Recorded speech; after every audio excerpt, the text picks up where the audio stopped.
ನಮಸ್ತೆ ಎಲ್ಲರಿಗೂ. ಇವತ್ತು ನಾನು ಅವರೆಕಾಳು ಮತ್ತು ಮೊಟ್ಟೆ ಹಾಕಿ ಸಾರು ಮಾಡ್ತಾಯಿದ್ದೀನಿ. ಇದು ತುಂಬಾ ಚೆನ್ನಾಗಾಗುತ್ತೆ. ಅವರೆಕಾಳು ಸೀಸನ್ ಬಂತು ಅಂದರೆ ಇದು ಒಂದೆರಡು ಸಲ ಆದರೂ ಮಾಡಲೇಬೇಕು. ತುಂಬಾ ಚೆನ್ನಾಗಾಗುತ್ತೆ. ಅವರೆಕಾಳು ಮೊಟ್ಟೆ ಸಾರು ಮಾಡೋದಕ್ಕೆ ಮೊದಲಿಗೆ ಮಸಾಲ ರೆಡಿ ಮಾಡ್ಕೊತೀನಿ. ಮಸಾಲಕ್ಕೆ ದಪ್ಪ ಹೆಚ್ಚಿರೋ ಈರುಳ್ಳಿಗೆ ಸ್ವಲ್ಪ ಎಣ್ಣೆ ಹಾಕಿ ಅದಕ್ಕೆ ಚಕ್ಕೆ, ಲವಂಗ, ಒಂದು ಏಲಕ್ಕಿ, ಸ್ವಲ್ಪ ಕಾಳು ಮೆಣಸು ಮತ್ತು ಸ್ವಲ್ಪ ಸೋಂಪು ಹಾಕಿ ಇದನ್ನು ಹುರ್ಕೋಬೇಕು. ಆಮೇಲೆ ಈರುಳ್ಳಿ ಹುರಿದಾಗಿದೆ ಅನ್ನುವಾಗ ಕೊನೆಯಲ್ಲಿ ಸ್ವಲ್ಪ ಗಸಗಸೆ ಹಾಕಿದ್ದೀನಿ. ಇದಿಷ್ಟನ್ನು ಈರುಳ್ಳಿ ಬಾಡೋ ತನಕ ಹುರಿದು ಮಿಕ್ಸಿ ಜಾರಿಗೆ ನಾನು ಹಾಕ್ಕೋತೀನಿ. ಇದ್ರ ಜೊತೆಗೆ ತೆಂಗಿನಕಾಯಿ, ಕೊತ್ತಂಬರಿ ಸೊಪ್ಪು, ಶುಂಠಿ, ಬೆಳ್ಳುಳ್ಳಿ, ಟೊಮೆಟೊ ಇದಿಷ್ಟನ್ನು ನುಣ್ಣಗೆ ರುಬ್ಕೋಬೇಕು. ನೋಡಿ ಈ ರೀತಿ. ಈಗ ಒಂದು ಪಾತ್ರೆಯಲ್ಲಿ ಒಗ್ಗರಣೆ ಹಾಕ್ತಾಯಿದ್ದೀನಿ. ಒಗ್ಗರಣೆಗೆ ಎಣ್ಣೆ ಹಾಕಿ ಎಣ್ಣೆ ಬಿಸಿ ಆದಮೇಲೆ ಚಿಕ್ಕದಾಗಿ ಹೆಚ್ಚಿರುವಂಥ ಈರುಳ್ಳಿ ನಾನು ಹಾಕಿದ್ದೀನಿ. ಈರುಳ್ಳಿನ ಬಾಡಿಸ್ಕೋಬೇಕು.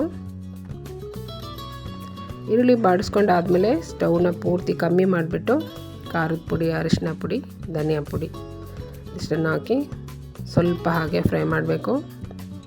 ಸ್ಟವ್ನ ಪೂರ್ತಿ ಕಮ್ಮಿ ಮಾಡಬೇಕು ಪುಡಿಗಳು ಹಾಕುವಾಗ, ಇಲ್ಲಾಂದರೆ ಸೀದೋಗಿಬಿಡುತ್ತೆ. ಇದನ್ನು ಮಿಕ್ಸ್ ಮಾಡಿಕೊಂಡು ಆಮೇಲೆ ನೋಡಿ ಹಿಚ್ಕಿರೋ ಅವರೆಕಾಳು ಹಾಕಿ ಸ್ವಲ್ಪ ಹಾಗೆ ಮಿಕ್ಸ್ ಮಾಡ್ತೀನಿ ನಾನು. ಅವರೆಕಾಳು ಎಷ್ಟು ಬೇಕಾದರೂ ಅಷ್ಟು ಹಾಕ್ಬೋದು, ಹೆಚ್ಚು ಕಮ್ಮಿ ನಿಮ್ಗೆ ಇಷ್ಟವಾಗೋ ಅಷ್ಟು ಹಾಕ್ಬೋದು. ಇದಕ್ಕೆ ನಾನು ನೀರು ಹಾಕ್ತಾಯಿದ್ದೀನಿ. ಮತ್ತು ಅವರೆಕಾಳಿದೆಲ್ಲ ತುಂಬ ಬೇಗ ಬೇಯುತ್ತೆ. ನೀರು ಹಾಕ್ಬಿಟ್ಟು ರುಚಿಗೆ ತಕ್ಕಷ್ಟು ನಾನು ಉಪ್ಪು ಹಾಕ್ತೀನಿ.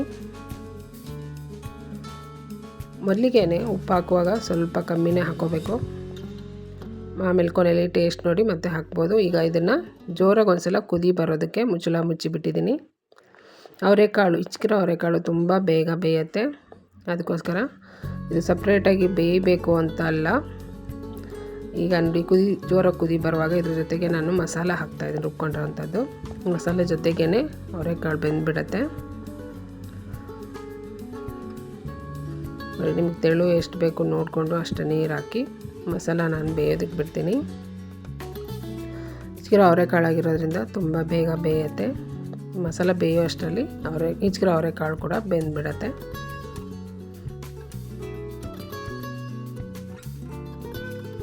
ಈಗ ಮುಚ್ಚಳ ಮುಚ್ಚಿ ಜೋರಾಗಿ ಕುದಿ ಬರೋದಕ್ಕೆ ಬಿಡ್ತೀನಿ ನಾನು, ಐ ಫ್ಲೇಮ್ ಇಟ್ಟು.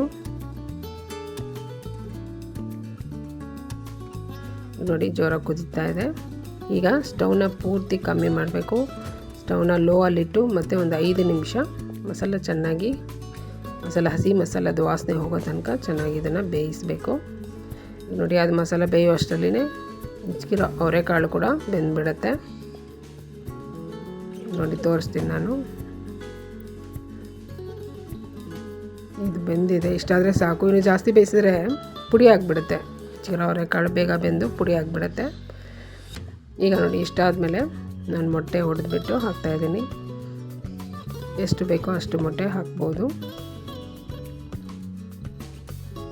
ಮತ್ತು ಈ ಅವರೆಕಾಯಿ ಇದೆಲ್ಲ ಸಿಪ್ಪೆ ತೆಗೆದೇ ಇರೋವಂಥದ್ದಾದರೆ ಅದು ಬೇಯೋದಕ್ಕೆ ಟೈಮ್ ತೊಗೊಳುತ್ತೆ, ಲೇಟಾಗುತ್ತೆ.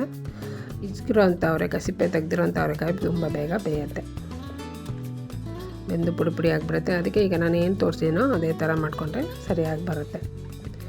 ಮೊಟ್ಟೆ ಹಾಕಿಬಿಟ್ಟು ಮತ್ತೆ ಅದನ್ನು ಮಿಕ್ಸ್ ಮಾಡೋಕ್ಕೆ ಹೋಗಬೇಡಿ. ಮೊಟ್ಟೆ ಹಾಕಿದ್ಮೇಲೆ ಮುಚ್ಚಳ ಮುಚ್ಚಿ ಲೋ ಫ್ಲೇಮಲ್ಲಿನೇ ಮತ್ತೊಂದು 5 ನಿಮಿಷ ಬೇಯಿಸಿದ್ರೆ ಮೊಟ್ಟೆ ಬೆಂದಿರುತ್ತೆ. ನೋಡಿ ಒಂದು 5 ನಿಮಿಷ ನಾನು ಬೇಯಿಸಿ ಆದಮೇಲೆ ಮುಚ್ಚಳ ಮುಚ್ಚಿದೆ ನಾನು.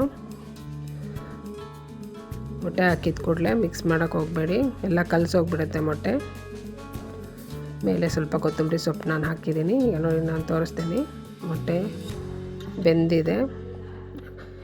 ಅವರೆಕಾಳು ಮೊಟ್ಟೆ ಸಾರು ಸೂಪರಾಗಿದೆ. ಇದು ಚಪಾತಿಗೆ, ರೊಟ್ಟಿಗೆ, ಅನ್ನಕ್ಕೆ, ಮುದ್ದೆಗೆ ಎಲ್ಲದಕ್ಕೂ ಚೆನ್ನಾಗಿರುತ್ತೆ. ಈಗ ಅವರೆಕಾಳು ಮೊಟ್ಟೆ ಸಾರು ರೆಡಿ ಇದೆ. ನನ್ನ ವಿಡಿಯೋ ಇಷ್ಟ ಆದರೆ ಲೈಕ್ ಮಾಡಿ, ಶೇರ್ ಮಾಡಿ, ಸಬ್ಸ್ಕ್ರೈಬ್ ಮಾಡಿ. Thank you.